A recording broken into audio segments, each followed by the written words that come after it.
Assalamualaikum warahmatullahi wabarakatuh. Jumpa lagi dengan saya Eni Sutarman di Untold Story.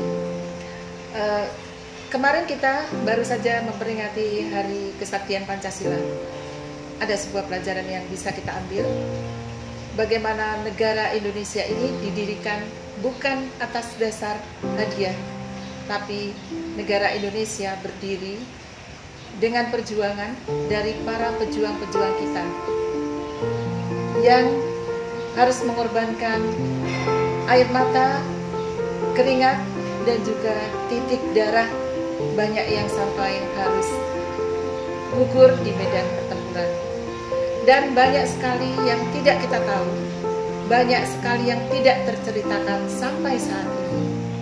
Dan saya bersama dengan seorang bunda, Ibunda Fatmi Haris. Beliau adalah putri seorang pejuang kemerdekaan dan juga pahlawan di agresi militer Belanda yang pertama dan kedua. Nanti kalian bisa mengerti atau bisa kita ceritakan kronologisnya. Tapi saat ini saya ingin menyapa beliau. Assalamualaikum Bunda. Waalaikumsalam. Sehat Bunda? Berkat doa semuanya terus Bunda yang mudahkan saya. Amin. Iya Bunda. Bunda adalah putri seorang pejuang revolusioner ya, seorang pejuang revolusi juga. Bisa ceritakan beliau lahir di tahun berapa Bunda? Jadi mohon maaf saya memanggil orang tua saya Abah ya. Abah ya. Jadi Abah itu lahir tahun 1921. Jadi lahirnya di negara di daerah Kalimantan Selatan. Ya. Banjar ya Bunda? Ya, termasuk Kabupaten Hulu Sungai Selatan. Iya. Jadi negara itu daerahnya daerah sungai. Jadi orang negara itu identik dengan pemukimannya di sekitar sungai. Jadi aktivitas semua juga dilakukan di sungai. The Untold Story Info, wilayah distrik negara yang sekarang terbagi menjadi 3, yaitu Kecamatan Daha Utara, Daha Barat, dan Daha Selatan di Kabupaten Hulu Sungai Selatan. Distrik negara atau negara Daha adalah bekas distrik yang merupakan bagian dari wilayah administratif Onderdafdeling, Amandit, dan negara pada zaman kolonial Hindia Belanda dahulu. Distrik negara merupakan salah satu daerah Kesultanan Banjar yang terletak di sekitar pertengahan daerah aliran sungai negara. Dulu pernah negara itu ingin berpisah dengan daerah Kandangan, maksudnya ibu kota dari Kabupaten Sungai Selatan. Iya. Tapi dari pihak itu tidak menyetujui. Jadi akhirnya sampai sekarang masih tergabung di dalam Kabupaten Sungai Selatan. Jadi ingin memisahkan diri gitu ya Bunda waktu itu. Tapi alhamdulillahnya masih tetap menjadi satu kesatuan di wilayah itu. Betul. Kemudian beliau asma dari Bapak yaitu Haji Abdul Haris ya, Haji Kadri bin Haji Kadri. Beliau adalah pejuang. Dari umur berapa beliau berjuang Bunda? Mungkin belas-belasan tahun ya sudah berjuang. Ya karena beliau dulu dikenal sebagai pejuang termuda di antara teman-temannya. Ya seperti itu. Dan beliau juga mendapatkan penghargaan dari Bapak Insinyur Soekarno sebagai presiden waktu itu ya Bunda ya. Betul. Ya, dan tapi sayangnya beliau memang tidak ingin dikenang, maksudnya tidak ingin terlalu ditonjolkan ceritanya ya Bunda. Betul. Karena beliau berjuang untuk negara, jadi beliau tidak butuh penghargaan, tetapi beliau yang lebih mengekspresikan untuk negara. Jadi beliau orangnya termasuk yang tidak mau diekspos, tidak haus akan penghargaan sebenarnya, tetapi orang mengusulkan beliau untuk mendapatkan bintang Iya. penghargaan itu, Iya. bintang Geruya. Kemudian bisa Bunda ceritakan bagaimana beliau ikut perang di masa itu, Bunda, yang mungkin pernah diceritakan kepada Bunda. Ya betul. Jadi Abah itu dikenal sebagai orang yang pemberani. Jadi kalau yang lain tidak berani menyeberangkan meriam seperti kayak peluru apa itu Melalui sungai ya, melalui Bunda, sungai, waktu itu. nyebrang sungai, dan beliau satu-satunya yang ditugaskan untuk menyeberangkan itu tadi apa Meriam. ya, untuk keperluan berperang itu tadi. Itu waktu itu kita melawan Belanda ya, Bunda. Melawan Belanda. Belanda yang dulu juga memang banyak menguasai daerah Kalimantan ini ya, Betul, Bunda, betul karena sekali. memiliki kekayaan alam yang luar biasa. Iya, betul. Makanya Belanda ingin menguasai daerah Kalimantan juga Betul, seperti betul. daerah-daerah yang lain. Betul. Maka beliau inilah yang ikut berjuang di masa itu ya, Bunda. Betul, betul. Jadi sejak zaman kerajaan di Banjar kan ada kerajaan Banjar. Banjar itu, Iya, Bunda.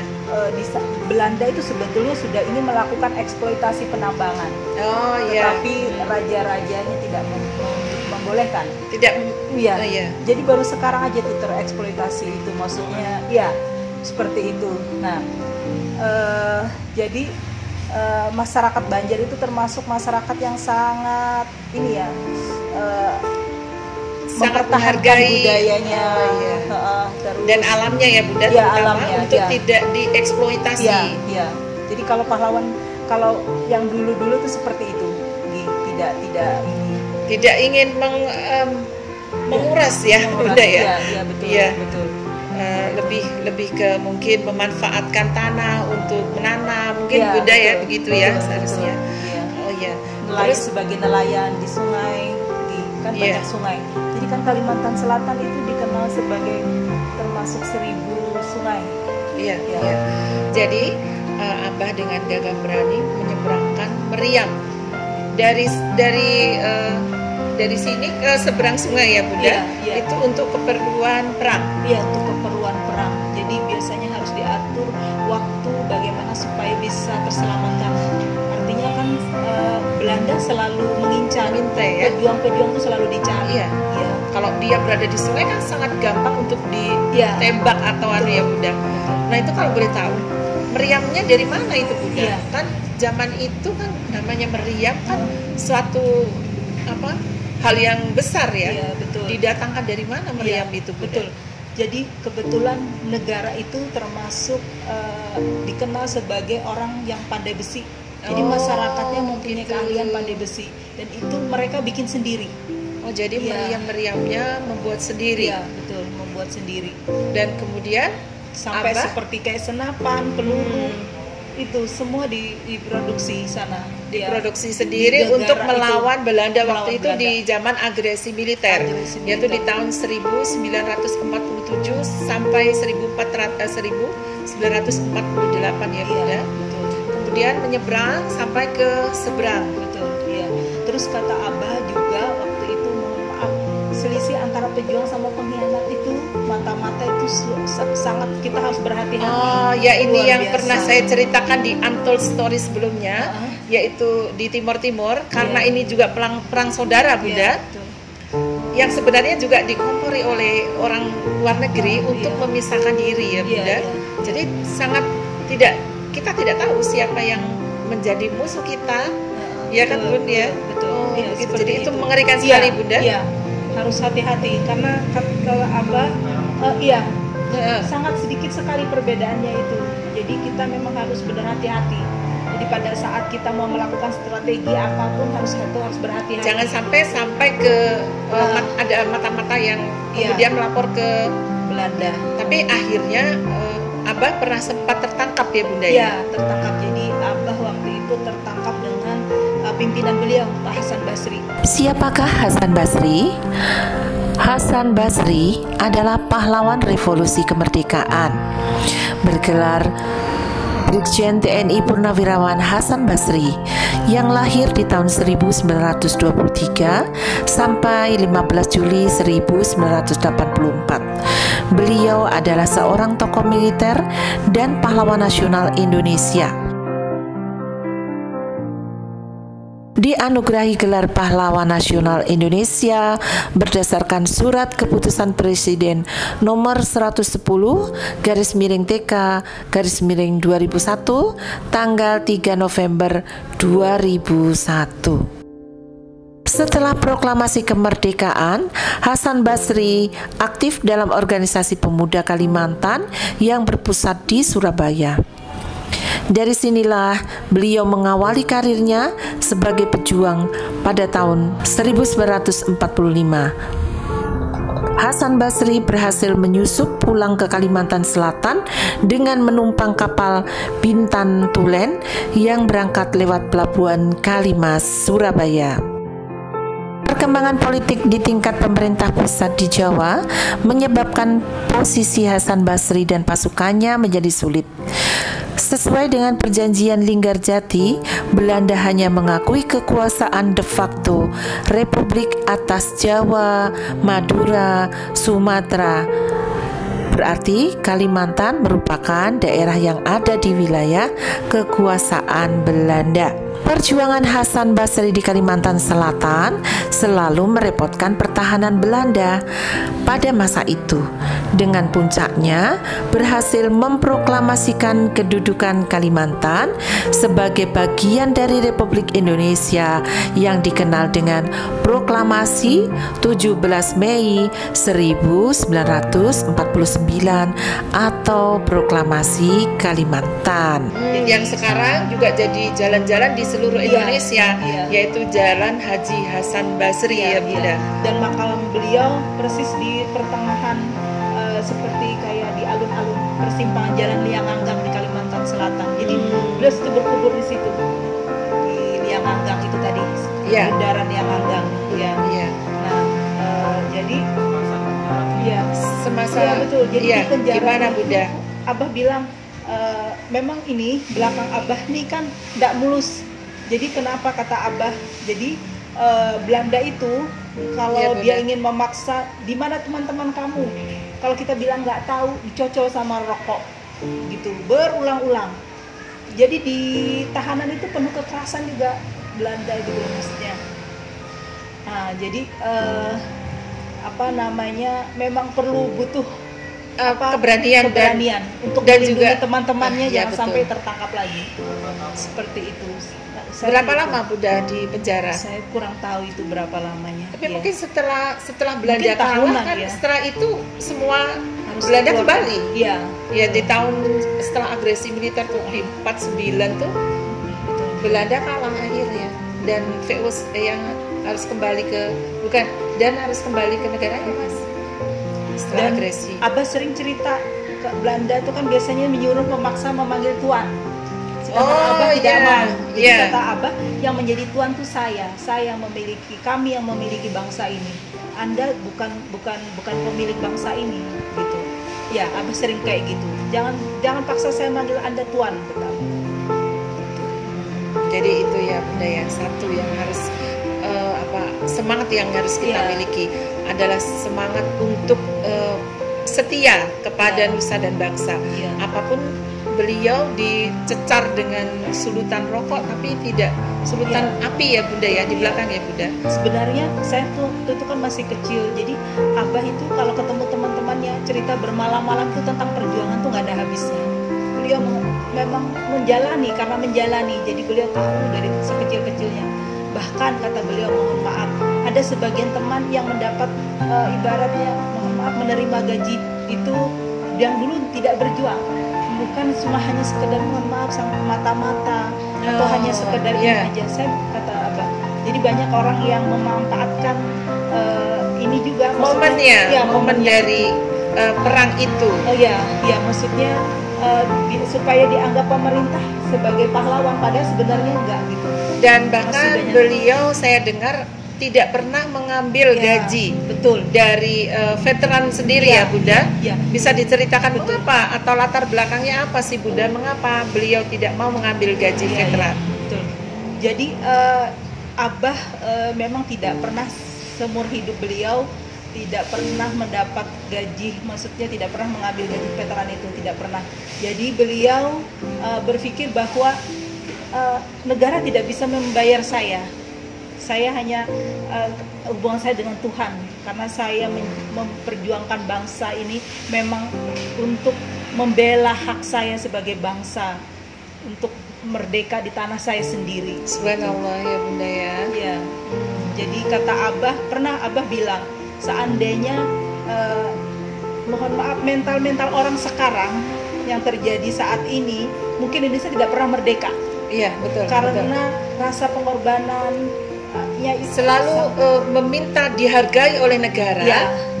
Kalau Abah kan terbalik ya, Ya, Bunda. betul. Apa yang bisa diberikan kepada negara kita, bukan Ya. apa yang bisa kita terima dari negara ya, kita. betul. Luar biasa sekali Ya. Bunda semangatnya. Jadi dan saya setiap itu kalau hari pahlawan itu saya pasti menangis. Saya kalau nonton TV atau ingat detik-detik jam 10 itu saya pasti menangis. Terus kalau dengar lagu Indonesia Raya saya tidak sanggup. Betul. Karena mereka betul-betul berjuang untuk mempertahankan bangsa ini. Ya. Dan mereka tidak pernah dibayar. Betul Bunda. Tidak pernah. Dan mereka tidak pernah mengharap, tidak pernah mengharap bayaran. Jadi mereka berjuang, benar-benar berjuang untuk bangsa dan negara. Ya, saya juga pernah mengalaminya. Walaupun hanya setitik saja, tapi saya tahu bagaimana situasi perang itu. Bagaimana sebagai seorang pejuang harus bertahan di situ, meninggalkan semua keluarganya, bapak, ibu, dan saudara-saudaranya, bahkan ada istri dan anak-anaknya, dan sama sekali sudah tidak berpikir apakah nanti saya masih hidup atau tidak. Itu Bunda. Betul. Tapi kadang kita lupa perjuangan beliau-beliau, Ya, betul. bahkan selalu ingin disebut pahlawan, Ya, betul. padahal yang kita lakukan untuk bangsa dan negara ini. Bunda, Abah sekarang sudah tenang di sana, mudah-mudahan beliau berada di surga Allah yang tertinggi sebagai syuhada. Apa Bunda yang paling dikangeni dari Abah?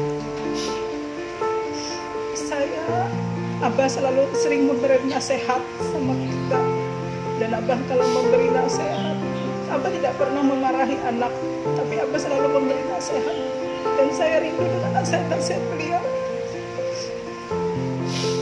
Beliau selalu menuntut kami untuk menjadi orang benar, orang lurus, karena kata beliau kan, untuk negara harus kita memberikan kepada negara, jangan meminta kepada negara. Dan saya mengimplementasikan itu, saya Implementasikan. ya betul, saya menjadi seorang wirausaha yang bisa memilih. sehingga bisa menolong orang-orang di sekitarnya ya Bunda, Iya, iya. untuk bisa bekerja dan bisa mengangkat ekonomi orang-orang di sekitarnya, karena beliau ini memiliki beberapa usaha yang nanti kita akan melihat seperti apa.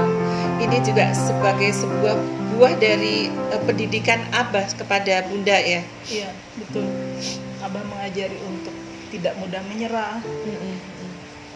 Memang semua apapun ada tantangannya. Betul.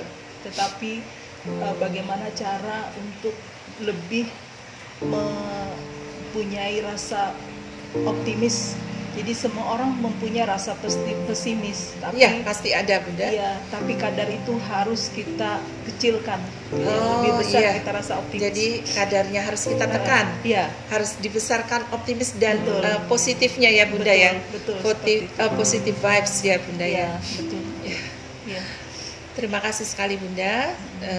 Sebuah cerita yang tidak pernah Bunda ceritakan sebelumnya. Masih banyak cerita-cerita yang tidak pernah tergali dari kita.